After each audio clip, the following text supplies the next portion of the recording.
जैसी करनी वैसी भरनी। ये वाक्य तो आपने सुना ही होगा, अर्थात जैसे आप कर्म करोगे वैसा ही आपको फल भी प्राप्त होगा। लेकिन मेरा एक प्रश्न है, क्या आप इस बात पर यकीन करते हैं कि जैसा आप कर्म करेंगे वैसा ही आपको फल भी मिलेगा? अब आप में से अधिकतर लोगों के मन में यह प्रश्न जरूर उठ रहा होगा, क्योंकि इसमें पूछने वाली बात क्या है? यह तो सत्य ही है कि जैसे हम कर्म करेंगे वैसा ही हमें फल भी मिलेगा। लेकिन एक बार के लिए आंखें बंद करके अपने आप से यह प्रश्न कीजिए, देखिएगा कि आपको इस प्रश्न का उत्तर स्पष्टता से नहीं मिल पाएगा।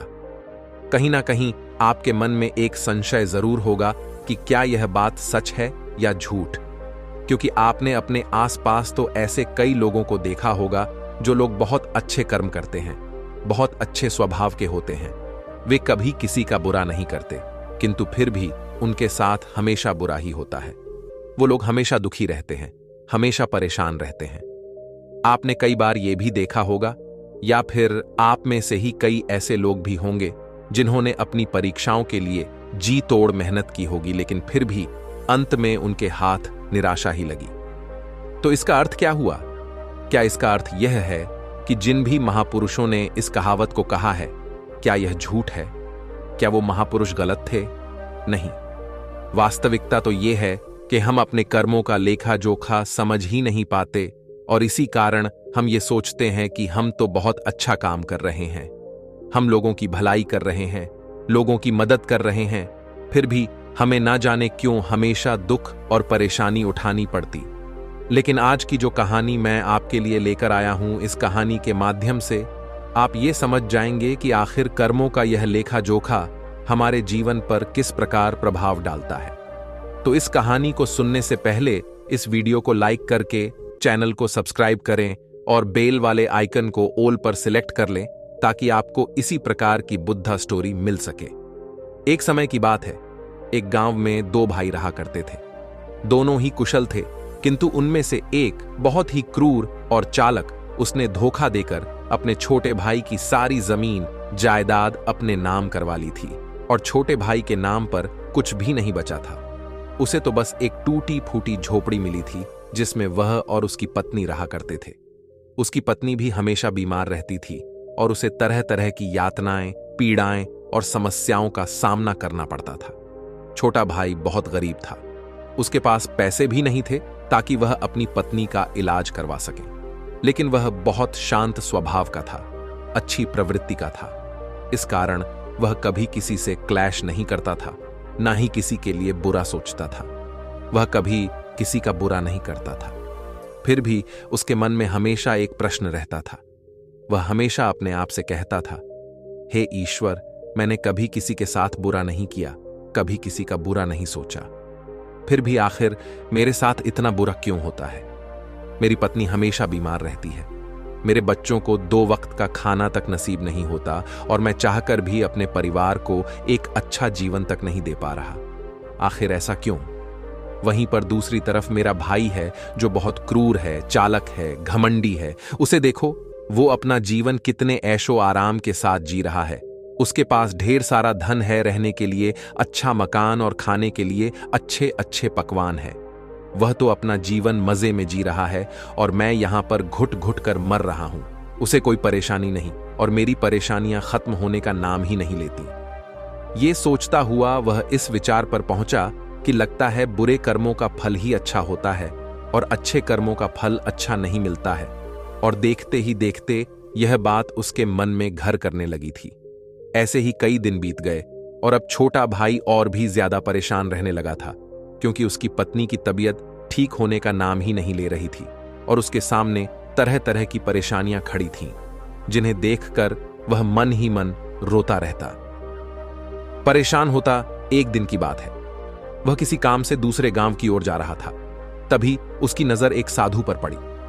वह साधु एक द्वार पर खड़े होकर भिक्षा मांग रहे थे, और वह हमेशा केवल एक ही बात कह रहे थे, तेरे कर्म तेरे हिस्से और मेरे कर्म मेरे हिस्से। जब छोटे भाई के कानों में यह बात पड़ी तो उसे बहुत क्रोध आया। वह तुरंत ही उन साधु के पास जा पहुंचा और उनसे कहने लगा, हे गुरुवर, मैं आपको कब से देख रहा हूं, आप केवल एक ही बात कह रहे हैं, तेरे कर्म तेरे हिस्से और मेरे कर्म मेरे हिस्से। क्या यह सत्य है? इस बात का जवाब देते हुए वह साधु कहते हैं, हाँ, यह बिल्कुल सत्य है। क्या तुम्हें इस पर यकीन नहीं? तभी वह छोटा भाई उन गुरु से कहता है, हे गुरुवर, लगता है आपको कोई भ्रम हो गया है। मैंने अपने जीवन में कभी कोई बुरा काम नहीं किया, ना ही मैंने कभी किसी के बारे में बुरा सोचा, ना ही किसी का बुरा किया। उसके बाद भी मैं हमेशा परेशानियों से घिरा रहता हूं। तकलीफें दिन बे दिन मुझे और परेशान कर रही हैं। मुझे तो आज तक मेरे अच्छे कर्मों का कोई अच्छा फल नहीं मिला। फिर आप ये कैसे कह सकते हैं कि अच्छे कर्मों का फल अच्छा मिलता है? मेरी पत्नी हमेशा बीमार रहती है और मेरे घर में खाने तक के लिए पैसे नहीं हैं। यहां तक कि मेरे बच्चे भी भूखे रह जाते हैं, और फिर भी आप कहते हैं कि अच्छे कर्मों के फल अच्छे मिलते हैं। तभी वह साधु बड़े ही शांत स्वभाव से उस व्यक्ति से कहते हैं, लगता है परिस्थितियों ने तुम पर बहुत गहरा प्रभाव डाला है। ऐसा प्रतीत हो रहा है कि तुम परिस्थितियों के आगे हार मान चुके हो, और इन कठिन परिस्थितियों ने तुम्हारी सोच को भी बदल दिया है। इसी कारण तुम ऐसा कह रहे हो। इस पर वो व्यक्ति कहता है, हे गुरुवर, ऐसा लगता है कि आप खुद परिस्थितियों से हारकर दूसरों के घर भिक्षा मांगकर भोजन ग्रहण कर रहे हो, और मुझे कहते हो कि मैंने परिस्थितियों के सामने हार मान ली है। मुझे आपका यह भाषण नहीं सुनना, मैं जा रहा हूं। तभी उसे रोकते हुए वो साधु उस व्यक्ति से कहते हैं, ठीक है, तुम चले जाओ, लेकिन उससे पहले मेरा एक काम कर दो। वो व्यक्ति कहता है, अरे मैं कोई काम नहीं करने वाला, मैं तो जा रहा हूं। तभी वो साधु कहते हैं, बेटा, मैं जानता हूं तुम्हारे मन में क्या प्रश्न है। तुम इस बात से परेशान हो कि तुमने अच्छे कर्म किए और उसके बाद भी तुम्हें अच्छे फल नहीं प्राप्त हो रहे हैं। लेकिन क्या तुम इस प्रश्न का जवाब नहीं जानना चाहते? क्या तुम यह नहीं जानना चाहते कि तुम्हारे साथ ऐसा क्यों हो रहा है? यह सुनकर वो छोटा भाई कुछ देर के लिए मौन हो गया, और कुछ देर सोच विचार करने के बाद वो कहता है, अच्छा ठीक है, बताइए मुझे क्या करना होगा। तभी वो साधु उस व्यक्ति से कहते हैं, मेरा बस एक छोटा सा काम कर दो। कल सुबह सुबह तुम मेरे लिए कुछ फल लेकर मेरे आश्रम आ जाना, और जब तुम वहां पर आओगे तो तुम्हें तुम्हारे प्रश्नों का उत्तर दे दूंगा, और तुम्हें यह भी समझ में आ जाएगा कि तुम्हारे साथ ही ऐसा क्यों हुआ। इतना कहकर वह साधु अपना भिक्षा पात्र लेकर वहां से अपने आश्रम की ओर चलने लगे। लेकिन वह व्यक्ति कुछ देर के लिए वहीं पर खड़ा रह गया और यह सोचने लगा कि क्या उसे फल लेकर उन गुरु के आश्रम जाना चाहिए या नहीं। यही सोचता हुआ वह घर लौट आया। रात भर उसके मन में केवल यही प्रश्न था कि मैं उनके पास फल लेकर जाऊं या ना जाऊं। देखते ही देखते सुबह होने लगी, और अब उस छोटे भाई ने यह तय कर लिया कि वह फल लेकर गुरु के आश्रम जरूर जाएगा।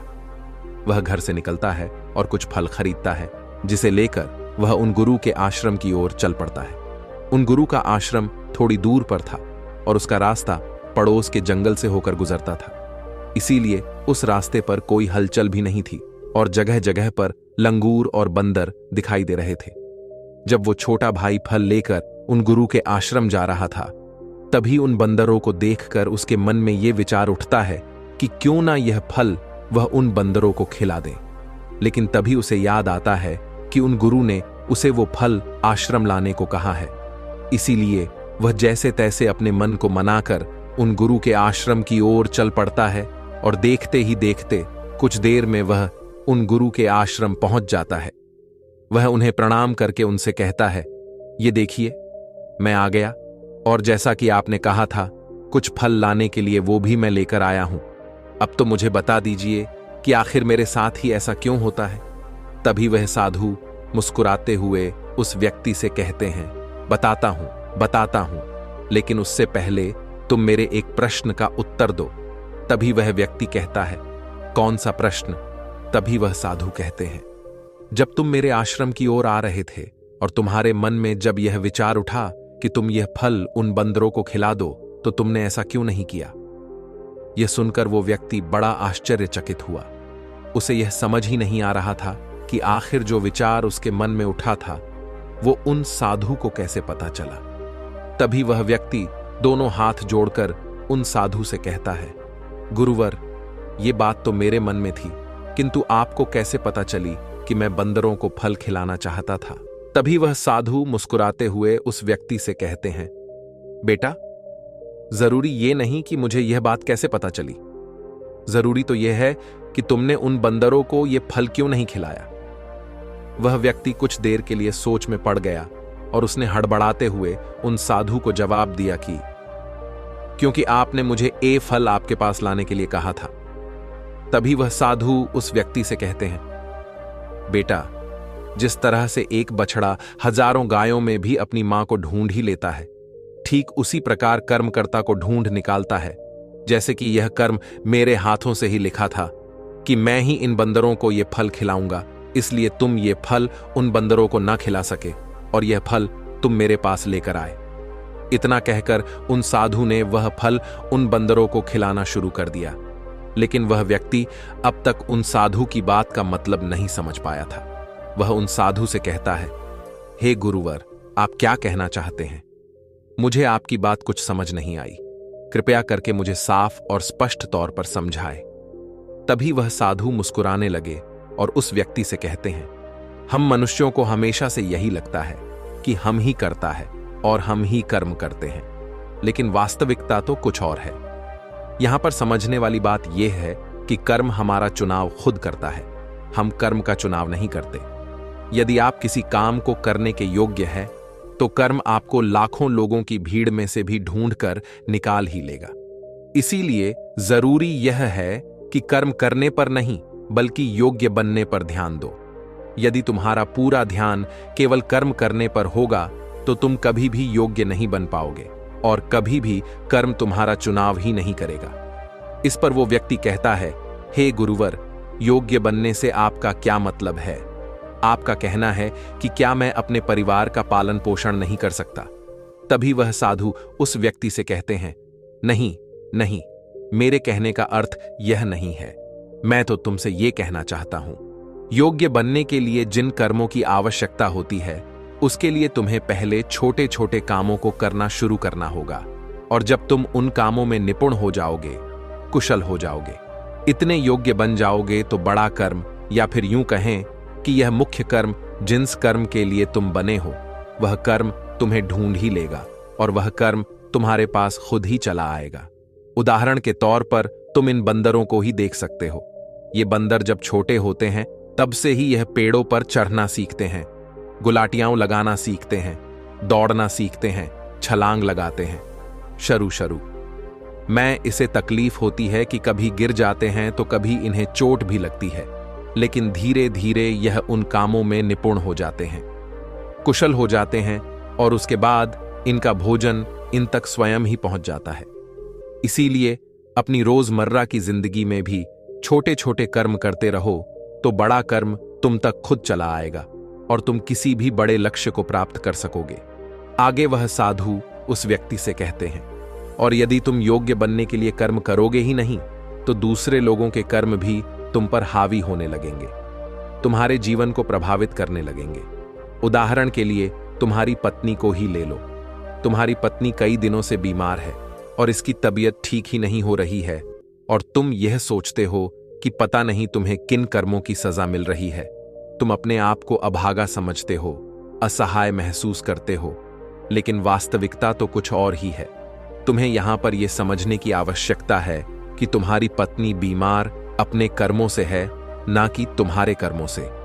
हो सकता है कि तुम्हारी पत्नी ने अतीत में ऐसा कोई कर्म किया हो जिसकी सजा वो आज भुगत रही है, और तुम्हारी पत्नी के कर्मों के कारण ही तुम्हें भी दुख झेलना पड़ रहा है, तकलीफें उठानी पड़ रही है, परेशानियों का सामना करना पड़ रहा है। और यही कारण है कि अधिकांशतर लोग अपने परिवार के कारण, अपने बच्चों के कारण तरह तरह के दुख झेलते रहते हैं, तरह तरह की परेशानियों का सामना करते रहते हैं। किंतु तुम्हें यहां पर यह समझने की आवश्यकता है कि यदि तुम इस योग्य होते, तुम्हारे पास इतने पैसे होते, तो तुम अपनी पत्नी का इलाज करवा पाते। और तो और यह भी हो सकता था, यदि तुम इस योग्य होते तो तुम्हारा विवाह किसी दूसरी स्त्री के साथ हुआ होता जो स्वस्थ होती, लेकिन तुम उस योग्य थे ही नहीं। और यही कारण है कि तुम अपनी पत्नी के कारण आज दुखों में डूबे हुए हो। किंतु और यही कारण है कि तुम अपनी पत्नी के कारण आज दुखों में डूबे हुए हो, किंतु अब तक कुछ भी नहीं बिगड़ा। यदि तुम अब भी योग्य बन जाओ तो दूसरों के कर्म तुम्हें कभी भी प्रभावित नहीं कर पाएंगे। आगे वह सन्यासी उस युवक को चेतावनी देते हुए कहते हैं, मेरी एक बात हमेशा याद रखना, तुम्हें वह नहीं मिलता जो तुम चाहते हो, बल्कि तुम्हें वह मिलता है जिसके तुम योग्य हो। इसलिए कर्म करने से ज्यादा योग्य बनने पर ध्यान दो। अपनी योग्यता बढ़ाओ। केवल कर्म का फल पाने के लिए कर्म मत करो, और फिर तुम कभी भी इन परेशानियों से निकल नहीं पाओगे। तभी वह व्यक्ति उस साधु के सामने दोनों हाथ जोड़कर उनसे कहता है, हे गुरुवर, आप हमेशा योग्य बनने की बातें कर रहे हैं, किंतु आप यह नहीं बता रहे हैं कि मैं अपनी योग्यता को किस तरह से बढ़ाऊं ताकि मेरा मुख्य कर्म मुझे ढूंढ ले। तभी वह साधु उस व्यक्ति से कहते हैं, ये तो बड़ा ही सरल है, फिर भी लोगों के लिए यह बहुत कठिन हो जाता है। सबसे पहला उपाय यह है कि जो भी कर्म तुम कर रहे हो उस कर्म को कर कर भूल जाओ, अर्थात योग्य बनने के लिए जो भी कर्म तुम कर रहे हो उसे याद ना रखो, उसे भूल जाओ। ये मत सोचो कि जो तुमने कर्म किया है उसका फल तुम्हें कब और क्या मिलेगा।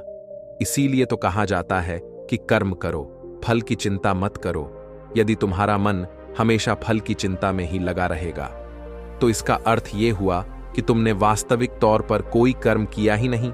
और हम में से अधिकांशतर लोग यही गलती करते हैं। उन्हें लगता है कि वह एक अच्छा कर्म कर रहे हैं जिसका फल भी उन्हें अच्छा ही मिलेगा। उनका सारा ध्यान केवल फल पर होता है, और यही कारण है कि वह अधिकांश दुखी होते हैं, क्योंकि जब उन्हें फल नहीं मिल पाता, या फिर यूं कहें कि जब उन्हें अपने मन वांछित फल नहीं मिल पाता, तो उनके मन को ठेस पहुंचती है और वे लोग दुखी रहने लगते हैं, परेशान रहने लगते हैं, और हमेशा यही सोचते हैं कि मैंने तो अच्छे कर्म किए थे, फिर भी मुझे अच्छे फल क्यों नहीं मिल रहे हैं। और उनका यही सोचना उन्हें अपने लक्ष्य से भटका देता है। हां, आप यह जरूर कर सकते हैं। अपना कर्म करने के बाद उसका आकलन जरूर करें, लेकिन फल की चिंता ना करें। तभी वह व्यक्ति उन साधु से कहता है, हे गुरुवर, आप कह रहे हैं फल की चिंता मत करो, लेकिन जो कर्म किए हैं उसका आकलन जरूर करो। यह कैसे संभव है? तभी वह साधु बड़े ही शांत स्वभाव से उस व्यक्ति से कहते हैं, बेटा, जब तुम कोई कर्म करते हो तो तुम्हारे मन में हमेशा फल की चिंता होती है, जबकि तुम्हारे मन में फल की चिंता ना होकर यह चिंता होनी चाहिए कि जो भी कर्म मैंने किए हैं, क्या उस कर्म में मैंने अपना 100% दिया है या नहीं। जब मैं वहां काम कर रहा था तो मेरा ध्यान पूरी तरह से उस काम पर था या नहीं, कहीं मेरा ध्यान भटक तो नहीं रहा था। यदि तुम इन चीजों पर विचार करोगे या प्रश्न खुद से करोगे, तभी वास्तविक तौर पर तुम खुद का आकलन कर पाओगे। और जब तुम पूरे ध्यान के साथ किसी कर्म को करोगे तो तुम्हारे ध्यान की शक्ति भी बढ़ेगी और तुम्हारे कर्म करने की योग्यता भी बढ़ेगी। किंतु यदि तुम यह सोचते हो कि तुम्हें तो केवल कर्म करना है और केवल यही सोचकर तुम कर्म करते चले जाओगे, तो तुम्हें कर्म का फल कभी प्राप्त नहीं होगा और ना ही तुम कभी योग्य बन पाओगे। इसलिए कर्म करने के बाद आकलन जरूर करो। ये देखो कि जब तुम वो काम कर रहे थे तो तुम्हारा ध्यान, तुम्हारा शरीर, तुम्हारा मन पूरी तरह से उस कार्य पर था या नहीं। तभी वो व्यक्ति एक बार फिर उन साधु से प्रश्न करता है और कहता है, हे गुरुवर, आप सही कहते हैं कि जब भी हम कोई कर्म कर रहे हो, हमारा पूरा ध्यान उस कर्म पर होना चाहिए। लेकिन मैं जब भी कोई कर्म करता हूं तो मेरे मन में तरह तरह के विचार चल रहे होते हैं। मेरा मन विचारों से ग्रसित होता है और तरह तरह की बातें सोचने लगता है। तो ऐसे में मैं अपने मन को किस तरह से केवल एक ही कर्म पर टिका सकता हूं? क्या इसका कोई उपाय है?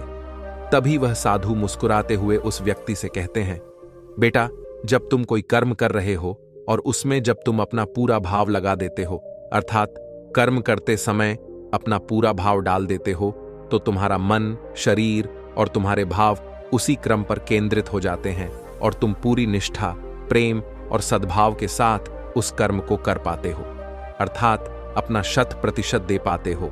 और वहीं पर जब तुम केवल कर्म करने की सोच से ही कर्म करते हो तो तुम उसमें अपना भाव नहीं लगा पाते और ना ही तुम उसमें अपनी पूरी निष्ठा लगा पाते हो। इसी कारण वह कर्म नहीं रह जाता और ना ही उसका कोई फल तुम्हें प्राप्त होता है। आगे बस साधु उस व्यक्ति से कहते हैं, यदि कोई भी मनुष्य इन बातों को सही तरीके से अपने जीवन में उतारे इन बातों को ध्यान रखकर कर्म करें तो वह अपने आप को योग्य बना सकता है, और एक बार जब वह योग्य बन जाता है तो कर्म उसे कहीं से भी खोज कर निकाल लेगा और वह जीवन में किसी भी सफलता को प्राप्त कर पाएगा। इतना कहकर वह साधु शांत हो गए, और वह छोटा भाई भी अब यह समझ चुका था कि उसके अच्छे कर्मों का फल उसे अच्छा क्यों नहीं मिल रहा था। उसने उन गुरु को प्रणाम किया और वह वापस घर की ओर लौट गया। दोस्तों, उम्मीद है कि आपको आज की यह वीडियो जरूर पसंद आई होगी, तो लाइक और शेयर जरूर कीजिएगा और हमें ऐसे ही सपोर्ट करने के लिए चैनल को सब्सक्राइब और घंटी बटन को भी जरूर दबा दीजिएगा। तो चलिए फिर मिलते हैं ऐसी ही एक और वीडियो में। तब तक के लिए अपना ख्याल रखें। धन्यवाद। नमो बुद्धाय।